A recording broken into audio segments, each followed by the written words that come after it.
Selamat datang di Powerful Wednesday. Senang bisa bertemu kembali. Di video kali ini, saya akan berbagi tentang Tuhan membela orang-orang yang percaya. Marilah kita berdoa.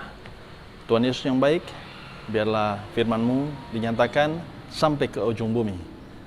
Berkatilah hamba-Mu dan juga berkatilah yang menyaksikan. Di dalam nama Tuhan Yesus. Amin. Ada kisah yang menarik di dalam Alkitab, yaitu di dalam Bilangan 13, kisah tentang 12 pengintai. Pada saat itu, Allah berfirman kepada Musa untuk menyuruh beberapa orang untuk mengintai tanah Kanaan. Tanah Kanaan adalah tanah yang dijanjikan Tuhan ketika bangsa Israel masih di dalam perbudakan di tanah Mesir. Ketika Allah menyuruh Musa untuk mengutus beberapa orang, maka Musa memilih 12 orang pengintai. 12 orang pengintai ini diambil dari setiap suku Israel. Mereka adalah Syamua, Safat, Kaleb, Yigal, Hosea atau Yosua, Palti, Gadiel, Gadi, Amiel, Setur, Nabi, dan Guel.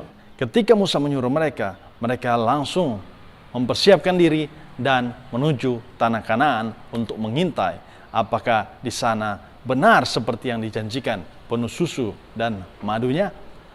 Dan ketika mereka masuk ke sana, mereka menyaksikan betapa luar biasanya tanah Kanaan itu.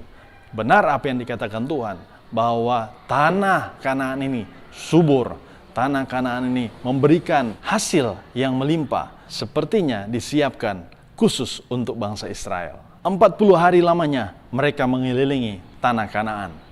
40 hari waktu yang cukup untuk masuk, memperhatikan, memproses, dan juga mengambil hasil sesuai yang dimintakan Musa.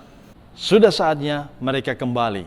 Ketika mereka sampai ke lembah Eskol, dipotong merekalah di sana suatu cabang dengan setandan buah anggurnya. Lalu berdualah mereka menggandarkannya. Juga mereka membawa beberapa buah delima dan buah ara. Mereka pulang membawa hasil. Di sini teman-teman sekalian, kita akan melihat dua sudut pandang yang berbeda. Yang satu melihat dari sisi yang negatif, dan yang satu lagi melihat dari sisi yang positif. Setibanya di perkemahan bangsa Israel, mereka melaporkan kepada Musa bahwa kami sudah masuk ke negeri kemana kau suruh kami. Dan memang negeri itu berlimpah-limpah susu dan madunya. Dan inilah hasilnya. Hanya bangsa yang diam di negeri itu kuat-kuat dan kotanya berkubu dan sangat besar. Juga keturunan Enak telah kami lihat di sana. Orang Amalek diam di tanah Negeb, orang Het, orang Yebus, dan orang Amori diam di pegunungan. Orang Kanaan diam di sepanjang laut dan sepanjang tepi sungai Yordan. Nah, teman-teman sekalian, ini pandangan dari sisi yang negatif. Ketika dilihat tanah Kanaan itu penuh dengan susu dan madunya, berlimpah hasilnya. Namun justru mereka lebih fokus kepada masalah. Yaitu mereka melihat orang-orang yang ada di sekitaran tanah Kanaan.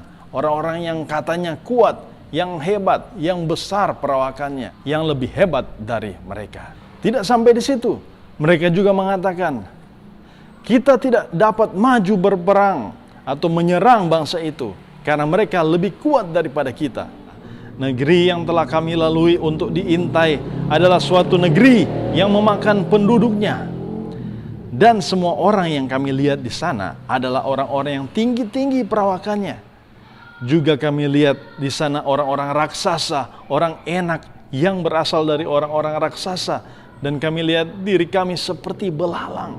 Kalau kita mempunyai mindset yang negatif, maka itu akan berpengaruh dengan kehidupan kita dan masa depan kita. Kita tahu bersama bahwa tanah Kanaan adalah tanah yang dijanjikan Tuhan Allah kepada bangsa Israel untuk mereka duduki. Namun orang-orang justru memiliki mindset yang berbeda, mindset negatif, sehingga mereka hanya melihat hal-hal yang dapat mengganggu mereka, bukan melihat kepada tujuan. Nah, untuk itu teman-teman sekalian, ketika kita tahu persis bahwa Tuhan yang sudah memberikan janjinya kepada orang yang percaya, maka mari kita pegang itu, pegang janjinya, sehingga kita bisa mencapai tujuan. Kalau kita punya mindset yang positif, sikap yang positif, maka itu juga akan mempengaruhi kehidupan kita dan tujuan yang akan datang. Kita melihat ada dua orang yang berbeda pikiran dari orang-orang yang mengatakan kebusukan tentang janji Allah, yaitu Kaleb dan juga Yosua. Di Bilangan 14 ayat 6 dikatakan, tetapi Yosua bin Nun dan Kaleb bin Yefun, yang termasuk orang-orang yang telah mengintai negeri itu, mengoyakkan pakaiannya dan berkata kepada segenap umat Israel, negeri yang kami lalui untuk diintai itu adalah luar biasa baiknya. Jika Tuhan berkenan kepada kita, maka Ia akan membawa kita masuk ke negeri itu dan akan memberikannya kepada kita, suatu negeri yang berlimpah-limpah susu dan madunya. Hanya janganlah memberontak kepada Tuhan dan janganlah takut kepada bangsa negeri itu, sebab mereka akan kita telan habis. Yang melindungi mereka sudah meninggalkan mereka, sedang Tuhan menyertai kita. Janganlah takut pada mereka. Wow, powerful. Itulah sebabnya mindset memegang peranan penting di dalam kehidupan kekristenan kita. Sebagai orang percaya, kita perlu memiliki mindset yang positif, sikap yang positif, sehingga kita di dalam melayani Tuhan benar-benar melayani dengan kesungguhan hati dan memegang teguh janjinya, memegang teguh firman-Nya, sehingga kita berserta dengan seisi keluarga kita akan dibuat berhasil. Ingat baik, walaupun kita memiliki mindset yang positif, sikap yang positif, tetapi orang-orang yang di luar sana tetap akan mengganggu kita sehingga kita tidak akan mencapai tujuan. Hati-hati dengan orang-orang ini. Nah, mari kita lihat. Ketika Yosua dan juga Kaleb mengatakan hal di atas tadi, maka ayat 10 di pasal 14 mengatakan, lalu segenap umat itu mengancam hendak melontari kedua orang itu dengan batu. Lihat ya, sangat luar biasa. Banyak orang negatif di kanan kiri muka belakang kita. Namun sekali lagi tetaplah berpegang pada Tuhan, karena janji Tuhan tetap akan berlaku dan menyertai kita.